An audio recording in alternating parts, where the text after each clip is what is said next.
আসসালামু আলাইকুম সবাইকে। আশা করি সবাই অনেক ভালো আছেন। সকাল 10টার পরে থেকে প্রায় আধা ঘন্টা 45 মিনিটের মতো বৃষ্টি হয়েছে। দেখেন রাস্তায় পানি। আমাদের ভুট্টা ক্ষেত অনেক দিন ধরে বৃষ্টি হয় না, তো বৃষ্টি না হওয়ার কারণে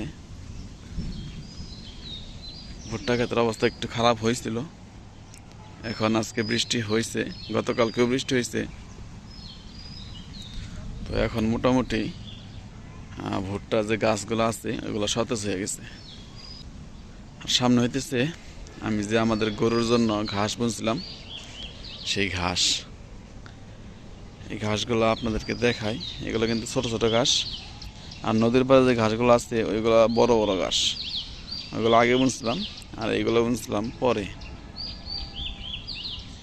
গত কয়েকদিন আগেও এইগুলোতে আমি পানি দিছিলাম, হাত দিয়ে বালতি করে পানি আইনে এই খেতে দিছিলাম।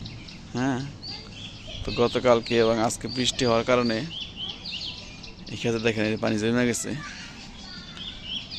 আশা করি আর কয়েকদিন আর পানি দিতে হবে না। এই দেখেন ঘাসের অবস্থা। আলহামদুলিল্লাহ ঘাসগুলো ভালো হইতেছে। এই যে এই বৃষ্টি হওয়ার কারণে ঘাসগুলো আরো ভালো হবে।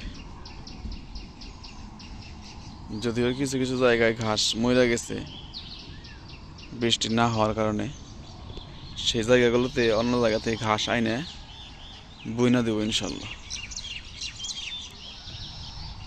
তো আকাশের অবস্থা এখন মোটামুটি কিছুটা মেঘ মুক্ত, তবে যে কোনো সময় আবারও বৃষ্টি হইতে পারে। দেখেন এই বৃষ্টি হওয়াতে ঘাসগুলোর জন্য অনেক উপকার হয়েছে। এই যে ঘাস, ঘাসের পাতার মধ্যে এখনো পানি আছে।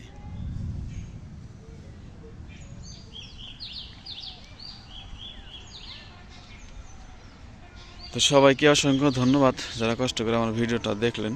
সবাই ভালো থাকবেন। আসসালামু আলাইকুম ওয়া রাহমাতুল্লাহ।